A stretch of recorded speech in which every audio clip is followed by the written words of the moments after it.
Praise the Lord. ஆண்டவராகிய இயேசு கிறிஸ்து நாமத்திலே உங்களை வாழ்த்துகிறேன். தேவனுடைய பிரசன்ன கிருபை உங்களோடு இருப்பதாக. மோசே மரித்த பின்பு யோசுவா கையிலே ஊழி வருகிறது. யோசுவாவை பார்த்து சொல்கிறார், நான் மோசே இருந்தது போல உன்னோடு இருப்பேன், உன்னை விட்டு விலகுவதும் இல்லை, உன்னை கைவிடும். நல்ல அழகான வார்த்தை. ஒரு இறைவன் ஒரு மனிதனோடு இருக்கும்போது, தேவ சக்தி ஒரு மனிதனோடு இருக்கும்போது, அந்த மனிதனை போல ஒரு வாக்கிய உலகத்தை யார முடியும். யோசுவை பார்த்து சொல்றார், நான் உன்னை விட்டு விலகுவதும் உன்னை கைவிடும் இல்லை.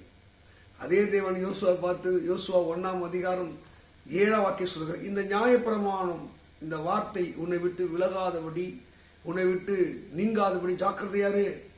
இது ஒரு வாயில இதயத்தில் இருந்ததா நீ புத்திமான நடப்ப, நீ போகிற காரியெல்லாம் ஜெயமாய் மாறும். அல்லேலூயா. இயேசு எவ்வளவு நல்லவர் பாருங்க. உனக்கு எனக்கு சொல்றார், நான் உன்னை விட்டு விலகுவதில்லை. ஏசாயா 54:10 வாசிக்கும் போது இப்படி ஒரு வார்த்தை இருக்கு, மலைகள் விலகினாலும் பர்வதங்கள் நிலைபெயர்ந்தாலும் என் கிருபை விலகாது. மலை போல நம்புகிற மனிதர்கள், எத்தனையோ பொருட்கள், சுகங்கள் நம்ம விட்டு விலகி போயிருக்கிறது. இதைத்தான் ஆண்டவர், எல்லாமே ஒரு நாள் விலகும், எல்லாமே மாறும், ஆனால் நான் மாறுவதில்லை, நான் மாறாத தேவன், நான் மகிமை உள்ள கர்த்தராய் இருக்கிறேன். மலைகள் கூட விலகியும் பர்வதம் கூட நிலை பெயர்ந்து போகும், ஆனால் நான் விலகுவதில்லை. ஒருவேளை உன்னை யாரோ என்னை விட்டு விலகி விட்டார்கள், என்னை விட்டு தூர போய்விட்டார்கள், என்னை ஒதுக்குகிறார்கள், என்னை தள்ளுகிறார்கள், நான் தனிமை உள்ளவனாக உணர்கிறேன். ஒருவேளை வருத்தப்படுகிற தேவ மக்களே, கலகாதீங்க. இந்த வானத்தையும் பூமி படைத்த இறைவன் சொல்லுகிறார், நான் உன்னை விட்டு விலகுவதும் இல்லை. ஒருவேளை மலைகள் கூட விலகலாம், பர்வதங்கள் கூட நிலை பெயர்ந்து போகலாம், என் கிருபை உங்கள்கிட்ட விலகாது. இறைவன் நம்ம விட்டு போயிட்டா நம்ம கதை ரொம்ப ஆபத்தான கதை. சொல்றேன் பார்த்துங்க, நீங்க ஆண்டவர் மட்டும் உங்களை விட்டு போயிடக்கூடாது. தேவனுடைய பிரசன்ன மகிமை எப்போதும் உங்களோடு இருக்க, அவர் உங்களோடு வாழ நீங்க அவரை தக்க வைத்துக் கொள்வதற்கு நீங்கள் முயற்சி பண்ண வேண்டும். 1 சாமுவேல் 4:22 சொல்வது, இஸ்ரவேலை விட்டு கர்த்தருடைய மகிமை போனது. இஸ்ரவேலை விட்டு கர்த்தருடைய மகிமை போனது, கர்த்தருடைய வெட்டி பிடிக்கப்பட்டது. அதுக்கப்புறம் இஸ்ரவேலால ஜெயிக்கவே முடியல. கர்த்தருடைய மகிமை விலகினால் நம்ம வாழ்க்கையை ஜெயிக்கவே முடியாது. நீங்க யாத்திராகமம் 13 படிச்சா, மேக ஸ்தம்பமும் அக்னி ஸ்தம்பமும் அவங்களுக்கு விலகவில்லை, அது அவங்களை வழி நடத்தியது.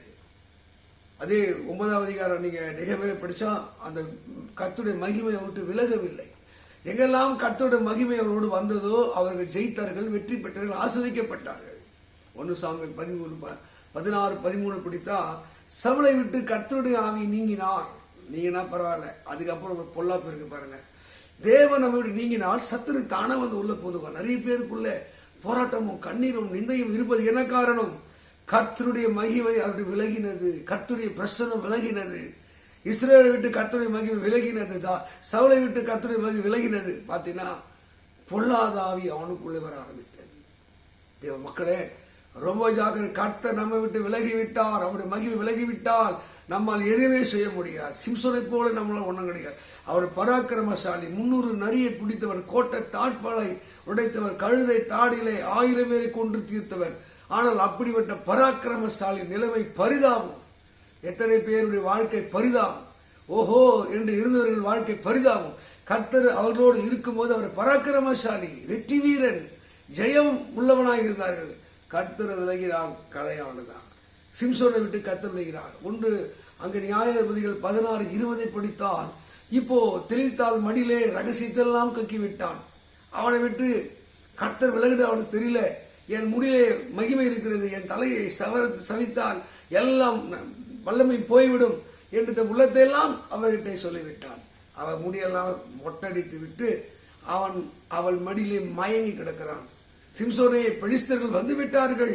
அவர் எப்போதும் போல பலமாய் எழுப்பினார்.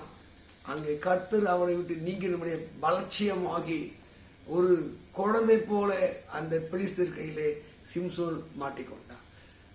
உங்களை விட்டு ஒருவேளை சொத்து விலகலாம், நல்ல மனிதர்கள் கூட விலகலாம், பொல்லாது கூட விலகலாம். ரொம்ப ஜாக்கிரதை. இந்த வானத்தையும் பூமியும் படைத்த இறைவன் விலகாதபடி சபையை நீ காத்துக்கொள்ள வேண்டியது அவசியம். சிம்சோனுடைய நிலைமை பரிதா, அவன் நிலைமை பரிதா.